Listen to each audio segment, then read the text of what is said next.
All right, folks. Well, we're having a little bit of a technical difficulty.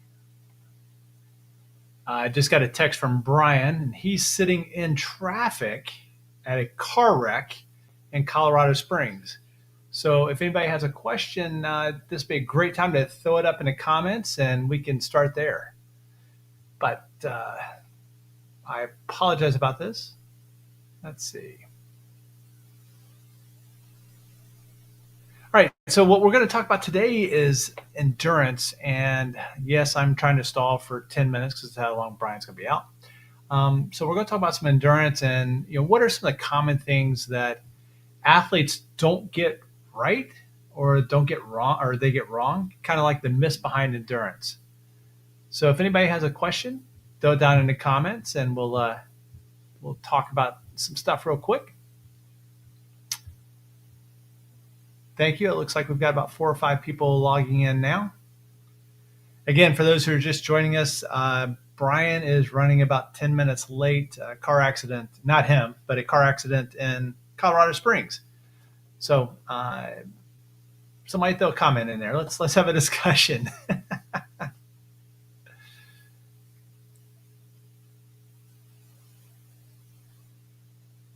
Nothing yet. All right, so here's a question for the group. How important do you think the zone 2 training is to your base period?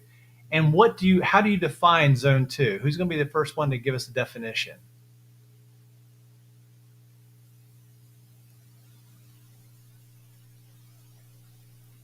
All right, I guess I will go ahead. So it's interesting because when we start looking at different types of training zones, whether or not we do zone 1, zone 2, 3, 4, or 5, whichever direction we want to go, what we have a tendency to do is always start with your functional threshold power, your FTP test. Everybody, and we've talked about this a bunch of times, and start with your FTP test, and you get this one little point on your power duration curve, and then from there we act like that's some magical number, and we extrapolate out from that. Whether you're talking about 75 to 85% for your zone 2, 85 to 95% for kind of your zone 3 threshold, somewhere right around 100%. It's 97 to 102% VO2 max and anaerobic capacity above that. So we've got this little magical number, and then we try to extrapolate back. So is anybody on here that's listening, have they ever tried to marry up their zone 2 power with their zone 2 heart rate? How close does that come? Does it remotely come even very close at all? And in most cases, the answer is no, just because of the physiological nature of that. So what happens is that our zone 2 power is just a consistent number. We look at that just from, yeah, exactly, not even close. So the zone 2 power has a tendency to, kind of stick between, it should be when we're on zone 2 is just kind of the discussion of what we're having right now. You should be able to have a nice discussion. Should be this type of a thing, not struggling, not gasping for air or anything like that. Heart rate zone 2 is kind of the same thing, but it's a whole lot lower than what most of us anticipate. Matter of fact, if you're in true zone 2 heart rate, most of us would think that that's zone 1 on the bike, on the power, but it really isn't, because that's where that muscular adaptation occurs. So what are we trying to do during that zone 2 heart rate type of zone that you'll hear Peter Attia and you hear everybody talk about?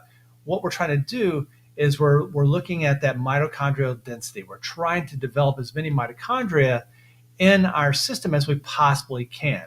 And that's why those numbers are so low, because that's the work we're doing. We're primarily using fat as our fuel source.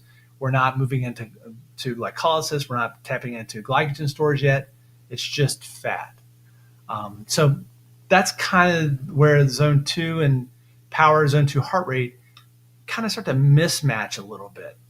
So does that mean that when you go out and do a zone 2 ride, that it's worthless? By no means whatsoever, because that's when you're actually getting that best adaptation.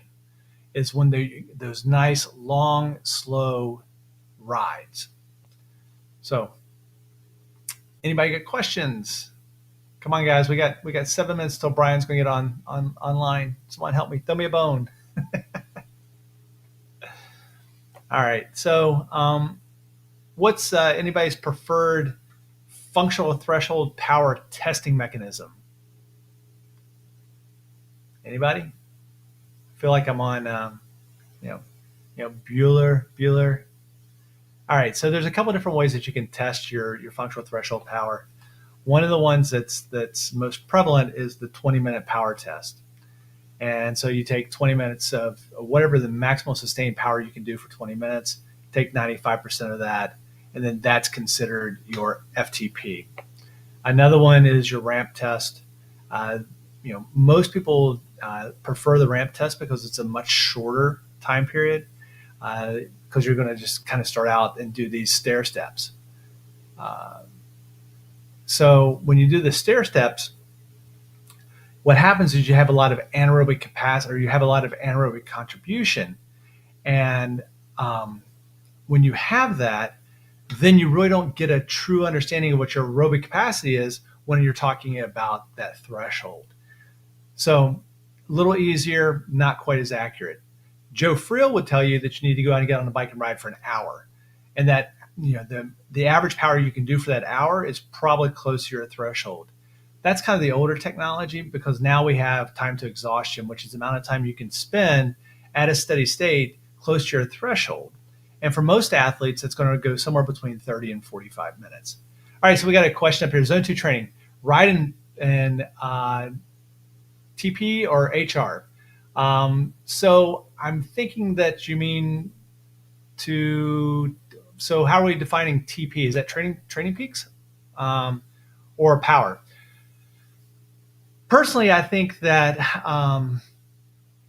if you can, Zone 2 training is probably a little bit better off when we're actually talking about that's kind of an, I think Scott, I think we're a little off subject here. But more than happy to answer that at some point in time. But when we're talking about power or heart rate, for Zone 2, if you're going out and doing a ride in which you're using your heart rate as a way of determining kind of your limits, how high do you want to go, then you can train with power.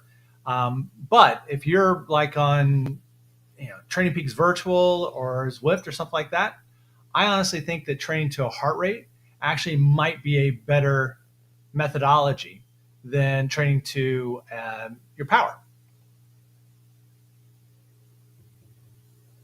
I hope that answers it, Inglewood.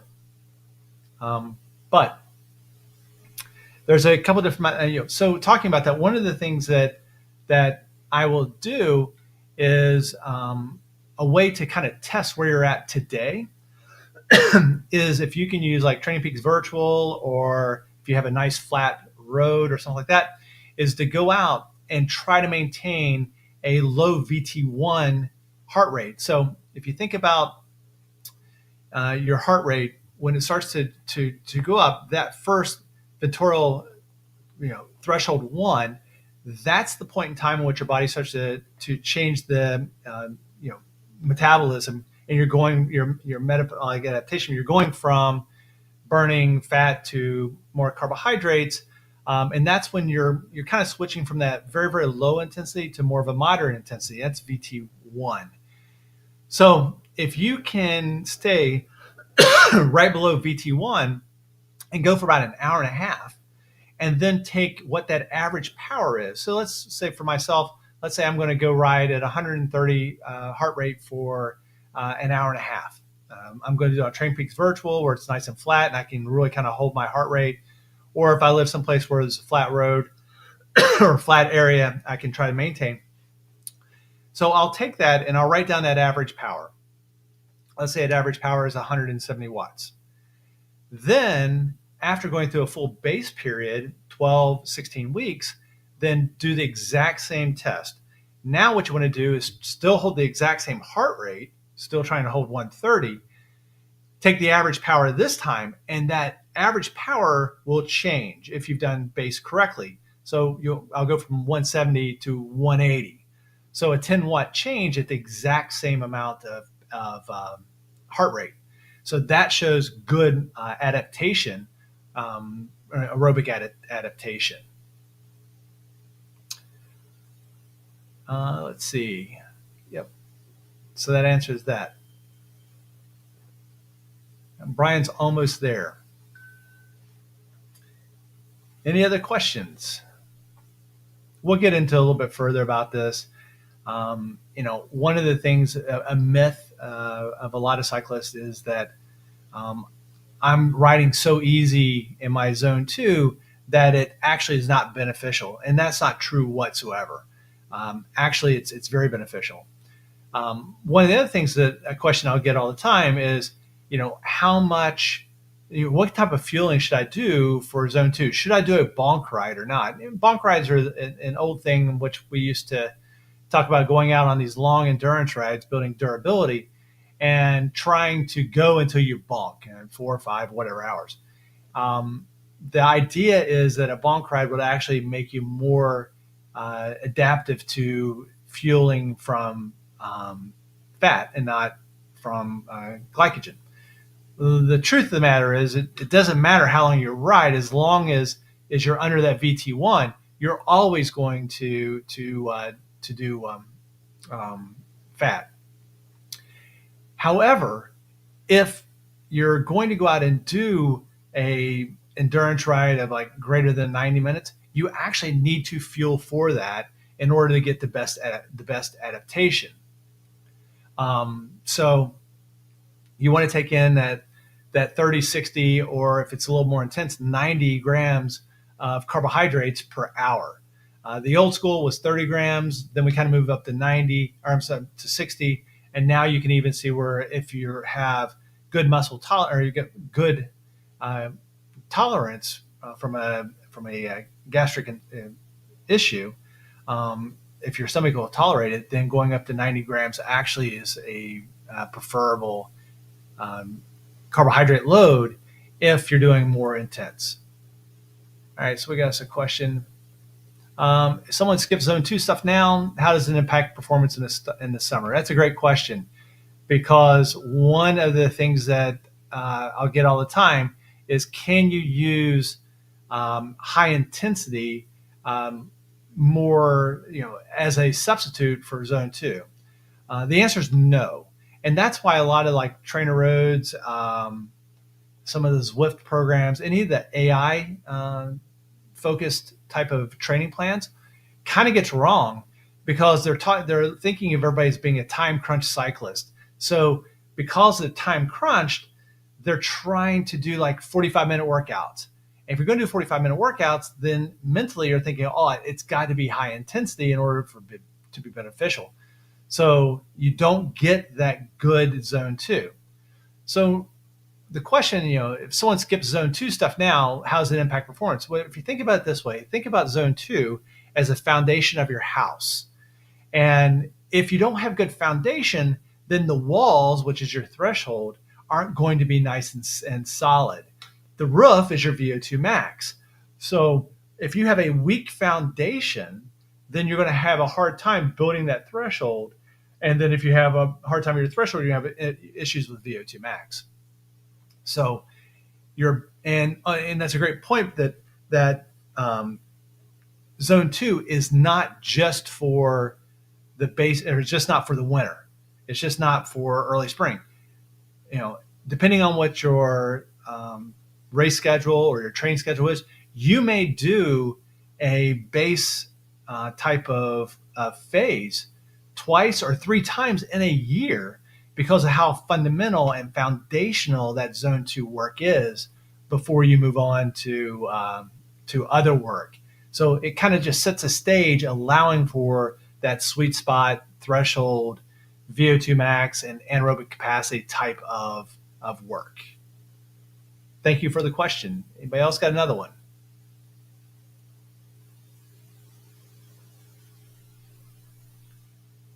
All right. Let's see. Well, hopefully Brian will get on here soon. Um, so what happens if you think that your zone two on your training plan, or not necessarily your training plan, but if you're on the bike and you're on a trainer and you're like, yeah, man, my zone two, it feels too easy.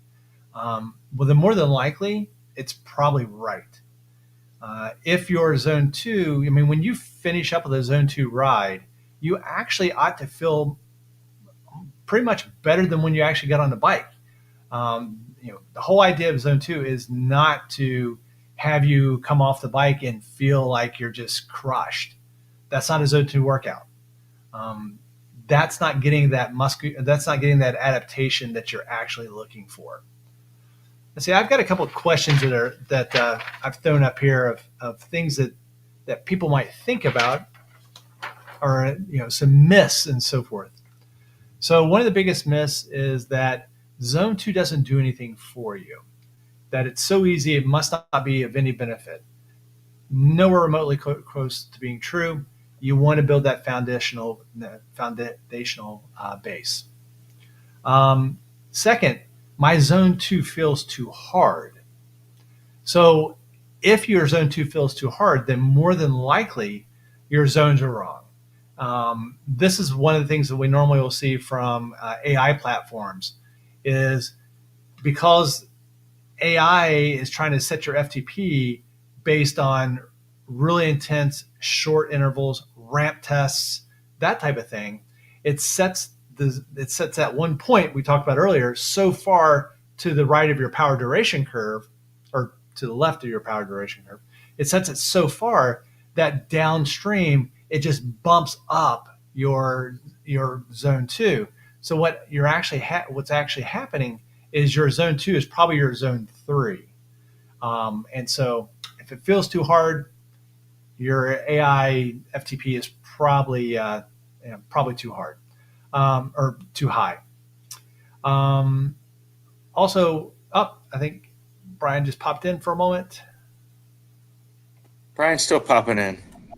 Well, thank you for popping in for the last 15 minutes. Everybody's had to I have sit here and listen to me talk about things around the my world. apologies for jumping into the party late. Sorry, I had the lovely Denver traffic that decided it was going to make my life um, more challenging. I guess we should say. So what are we talking about? Catch me up, Chuck. Yeah, well, we can kind of well, I thought what would be an interesting, so trying to figure out what would be the best subject for this show tonight is I spent a ton of time on Reddit. So I went through and it's like, what are all the things on Reddit right now that cyclists, and I went to Arvelo, I went to R Cycling and Trainer Roads and Training Peaks, those forums, and looked to see what is everybody talking about. And the biggest confusion that I ran into is lots of discussion about Zone Two, whether or not it's worth it, whether it's not worth it. Lots of discussion about AI and FTP and that type of stuff. And then people asking, how do you put that together? How do you, what are we supposed to be doing? What's base? What are we supposed to be doing? So that was kind of the realm of all the stuff that was running across Reddit. Okay.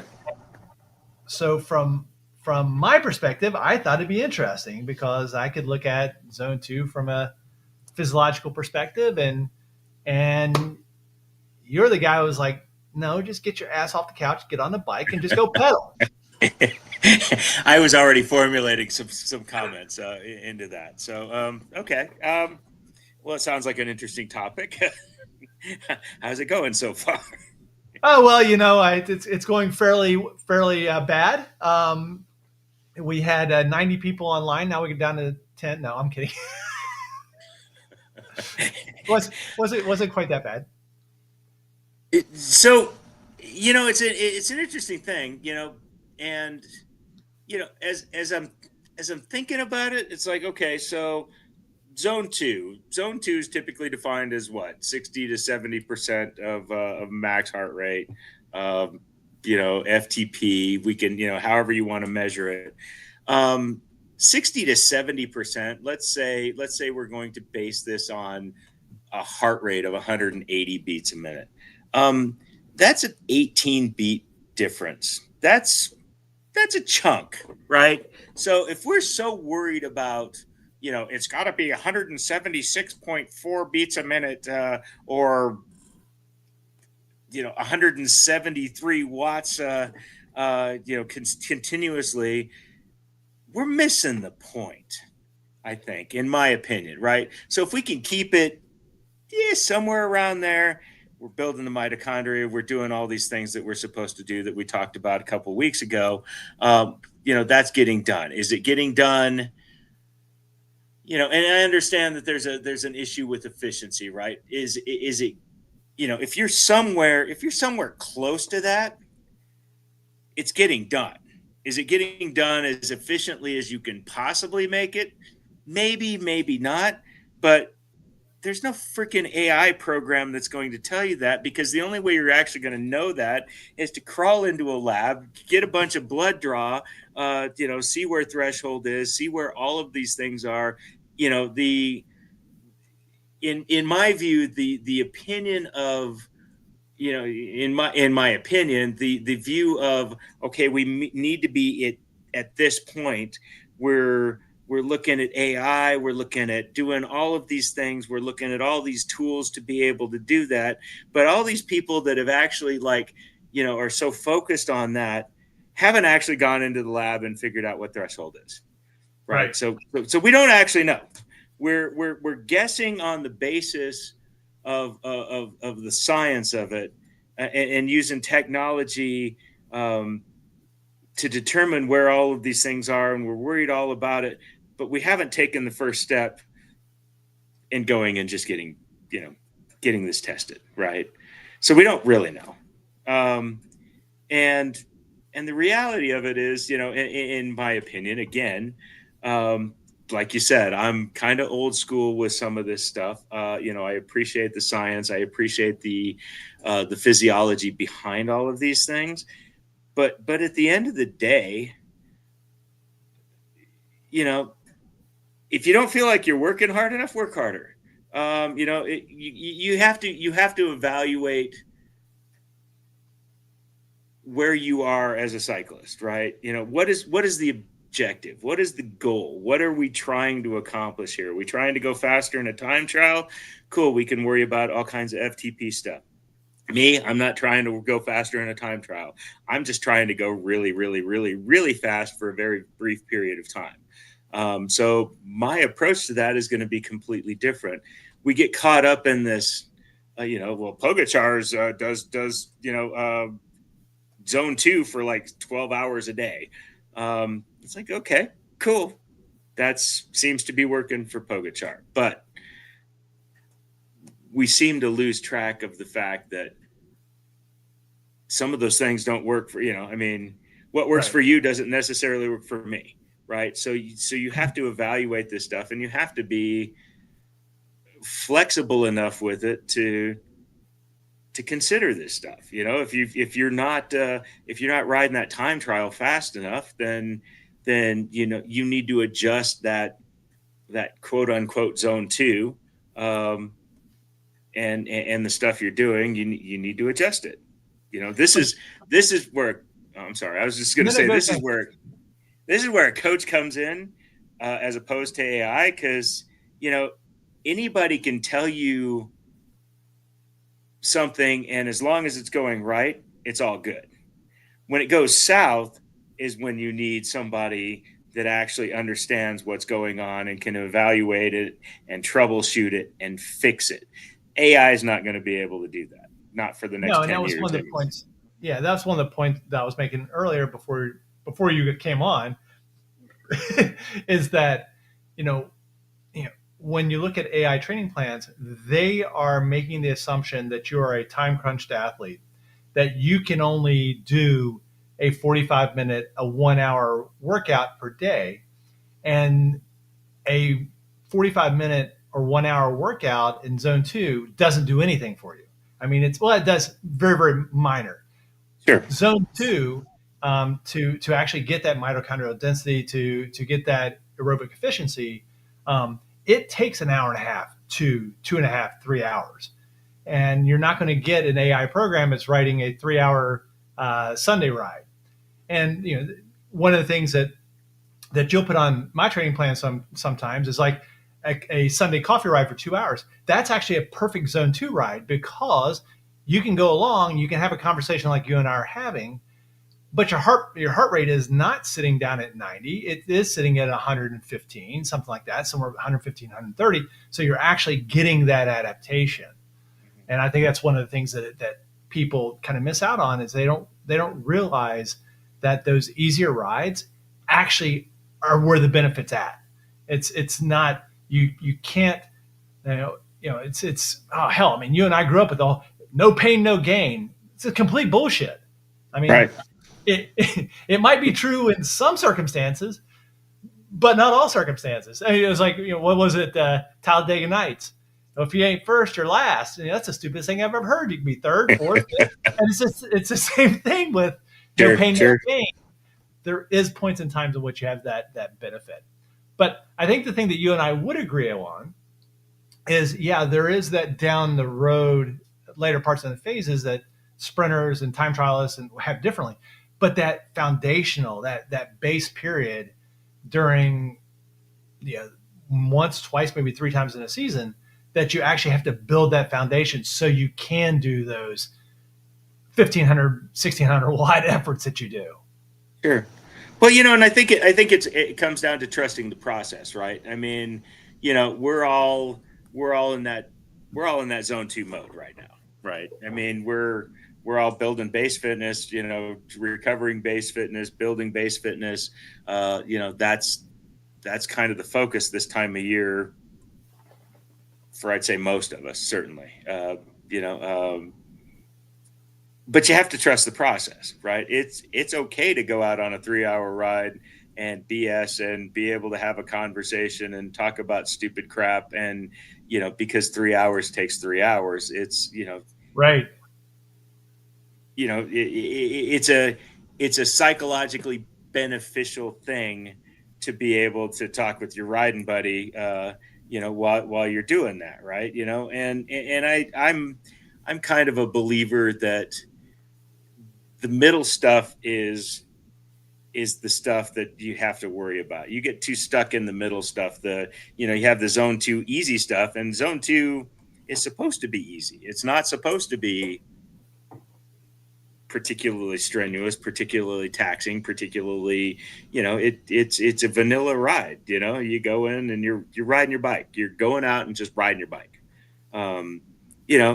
It's the middle stuff that concerns me. It's the obsession with, that middle stuff that we get trapped into. It's either, in my view, it's either really hard or it's really easy. At least in the world I live in. And I think I think that's where the benefit lies. Right, you get all the benefit from the easy, long aerobic days.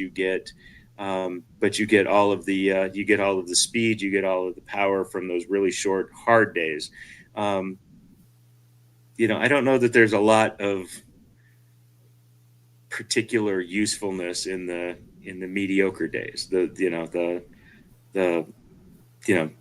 a point, right? I mean, obviously there's segments all the way throughout that you can run through those entire phase blocks, and they're all going to be beneficial. But I think we spend way too much time in the middle phase trying to worry about whether we're getting enough work done, trying to stay in zone two, and avoiding the work we need to do in zone 5. Yeah, I mean, when you look at periodization, or when you look at polarized training, when you're talking about 80/20, I mean, yeah, 80% is that endurance side. And the thing is, that 80% is everything from beginning of zone two to basically zone five. It's all that. Sure. But there's that 20%. And that 20% has got to be focused, on target, and hard. Yeah, It can't, blood out of your eyeballs kind of stuff. right. It cannot be just, you know, I had an athlete who actually had it. He's like, oh, my CTL's 150, but I'm getting blown off the back of a Cat 5 race. And I'm like, that just doesn't make any sense. So looking at his CTL, it was 150.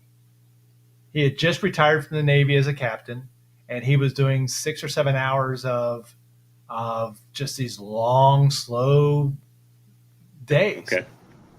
And Sure. his 80/20 was 99/1.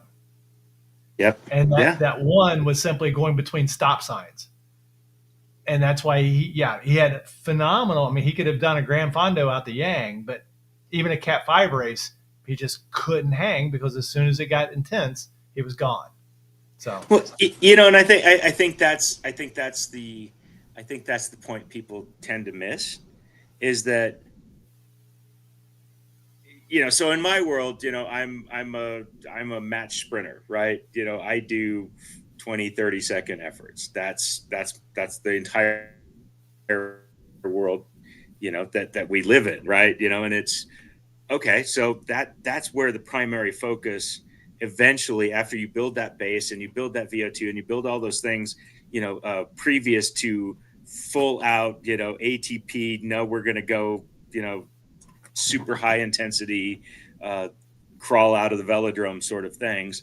Um, but I think we lose touch of, you know, evaluating what a race is, right? I mean, a time trial is in on paper relatively simple. You know, park it at you know, if it's a 40K time trial, park it at determined FTP, and you're pretty well set, right? And I'm oversimplifying a lot of this stuff, but you have to evaluate if I'm a crit racer.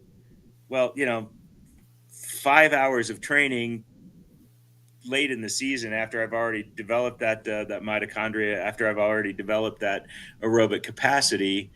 Um, yeah, cool. I can do race across America. I could do a Grand Fondo. I could do all of this stuff, but I can't go 30 miles an hour, roll into a corner, get out of the saddle, and punch it back out of every corner I do for the next 75 minutes because I haven't worked on that system. You know, look at the system you're trying to work within, right? If you're you know you somebody that's doing crits, well, you're going to have to be punchy, and you're going to have to work on that punchiness. And how are you going to work on that punchiness? You know, it's not spending 5 hours on a bike. It's working on that punchiness. right. Some of that stuff needs to be, you know, and we get so obsessed with, you know, back to Pogachar, right? Okay, so he's going to do a 4 hour zone two ride, and that's the big deal. And everybody's riding 155 cranks now, and all of that stuff. That works for him, and it works for what he does, and it works for his physiology, and it works for his musculature, and you know the ratio of fast twitch to slow twitch muscle within his system, and all of these things, and that works for him. You know, it's probably I know for a fact it's not going to work for me, Right. and it's, you know, for anything, it's not going to work for me if I want to do a grand tour because I'm not built that way. I don't have the physiology to do a grand tour. You know, I'm the same height as Pogachar and 50 pounds heavier. Um, you know, I have a very specific thing that I do better than other things. And that's what I train for, and that's what I focus on. You have to be an individual, and you have to evaluate. You have to take the science and all the information that's out there that AI doesn't, and apply it to your physiology, your mentality, what you want to do. I mean, you know, I could be a fantastic road racer, but I don't want to be. Um, you know, so all of that has to play into effect, and all of that stuff rolling back to the whole AI thing. And I'm wandering everywhere at the moment, so I apologize. You know, I guess not in advance, but um, it can't do that. Right. It can't sit there and go, oh well, you know, your physiology is not designed for that. That's not working, so we're going to tweak it. It can't. make those changes because it can't legitimately evaluate the situation. Right. And that's what that's what coaches do. That's what you as an individual rider are going to have to do if you don't have a coach. And if your coach is not evaluating it and sitting there and basing this stuff on what they read on AI, quite frankly, they're just letting you down, Right. because they're not paying attention to what you're trying to do. Yeah, one of the things that I was mentioned earlier about Reddit is it talked a lot about AI and setting FTPs and that type of stuff. And what I had said earlier was one of the things is that AI is only looking at it from a very, very specific, very high intensity, almost like a ramp test. And that's Mhm. what's setting thresholds, which are probably not remotely close to being true, which then in turn makes like their endurance rides feel like shit because, you know, they're riding them way too hard. Um, There's this inflated, yeah, absolutely. and it's very seldom can you actually take your heart rate chart and your power chart and they align. But what shouldn't happen is your heart rate chart showing that you're 153 to 160 and zone 2 being in line with that. And that's what I've seen a lot when people have like AI modeling of threshold and that type of thing. Sure, sure.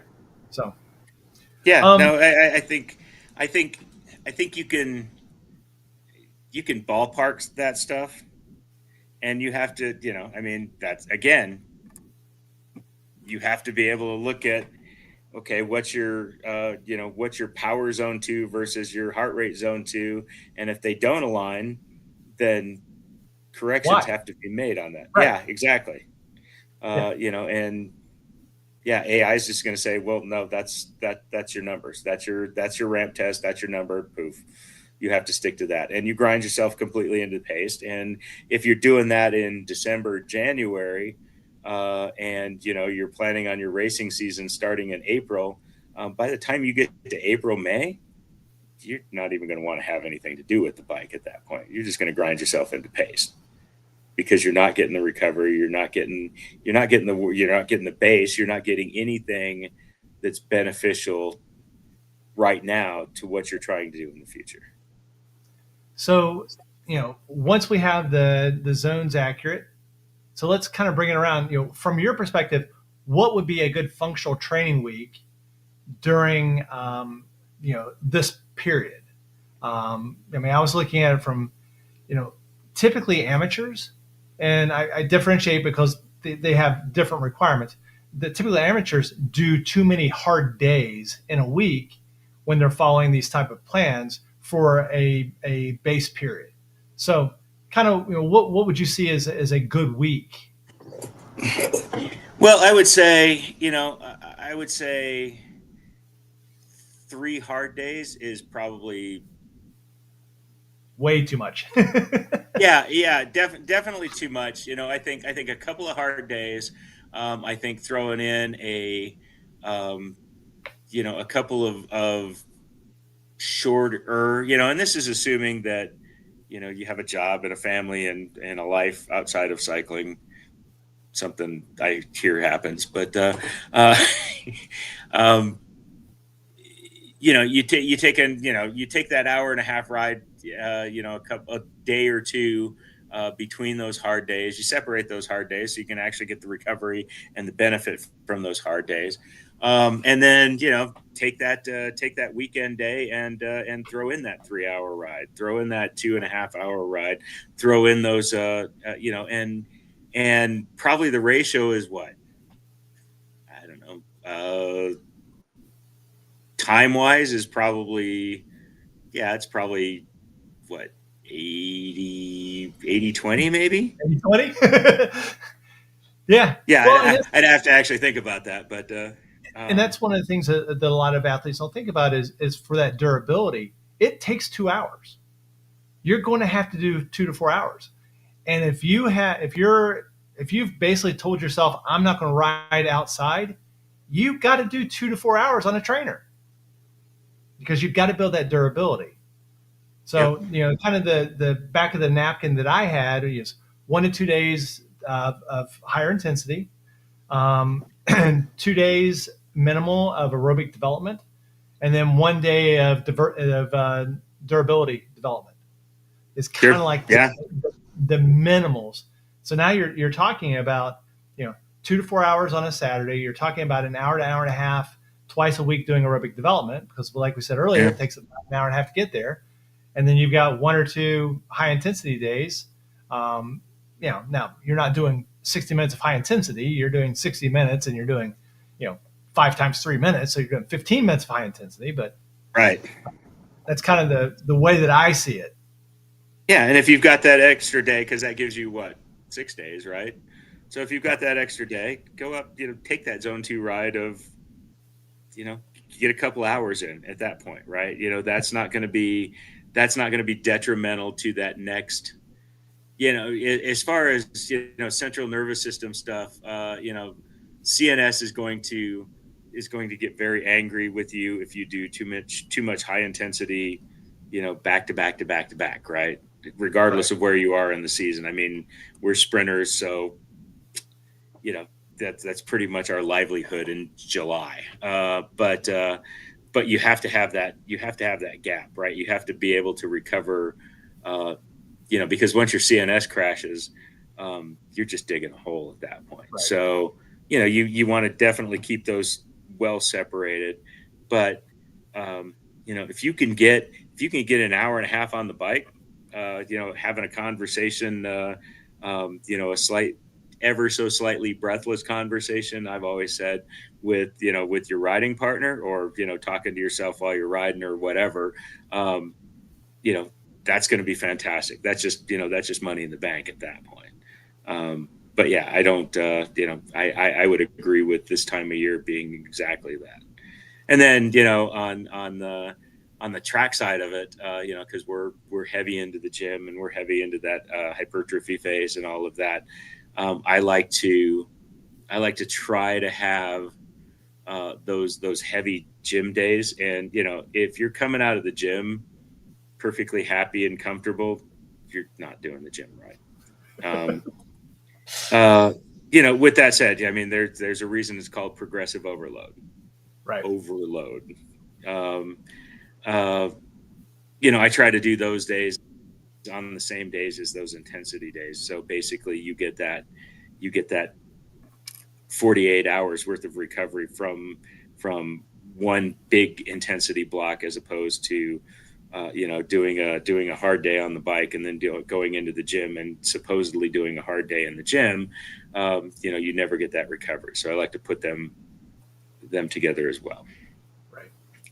whenever possible. I mean, schedules are always challenging. It's like, well, I can't do gym on Thursdays because uh, for whatever reason.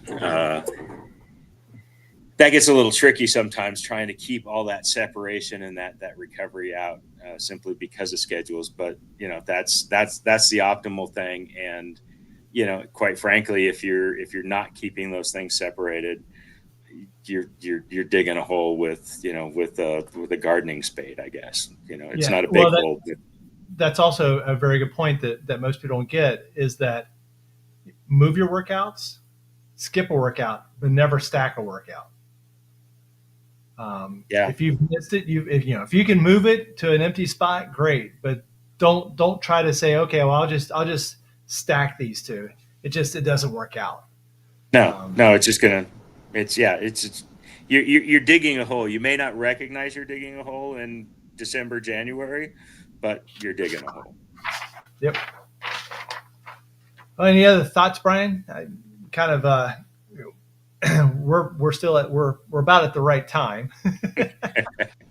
Well, yeah, if somebody could actually show up on time, we would actually be fine. But no, I think the big thing is, I mean, for me, and it's always the same thing. It's like, quit worrying about this crap so much. Follow some guidelines, follow all these guidelines, but it's not set in stone. And just shut up and get on your bike. Just go ride your bike. Right, go in and ride on your bike instead of worrying about whether I'm, at 172 beats a minute or 115. Um, is it well? Okay, that's probably a big deal. But if you're 115, am I 115 or 120? It probably doesn't matter at all, right? Right. So why don't you quit worrying about it and just go get your hour and a half, 2 hours on the bike, and you're going to see results. We get so caught up in all of this tech and this massive wad of information that is going to get disputed in 3 weeks anyway. um, Let it go and just go ride your bike.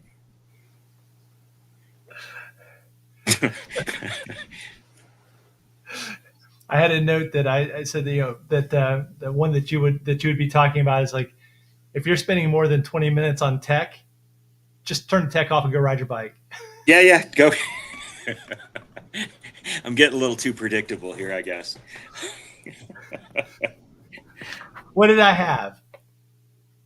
If you're spending more time fixing the trainer than riding it, just ride your damn bike. The fitness comes from pedaling, not dicking with tech. I'm almost sure that's got to be an exact quote at some point, really. All right, guys. Hey, for everybody who stuck in with me the first 15 minutes, thank you very much. If you've got any thoughts of a show, just throw it down in the comments, and we'll do a mailbag show at some point in time. Yeah, that should So be fun. Definitely throw those comments and ideas in, and yeah, that would be that's always fun. yeah, so if anybody has any questions for Brian, that's where he can be grabbed.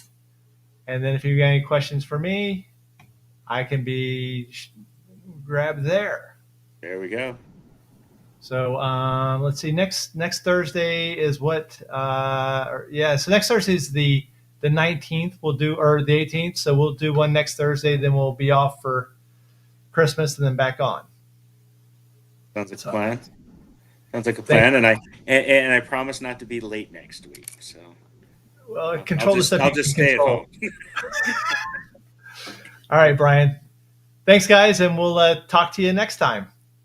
Thank you, Chuck. Y'all take care. We'll talk to you soon.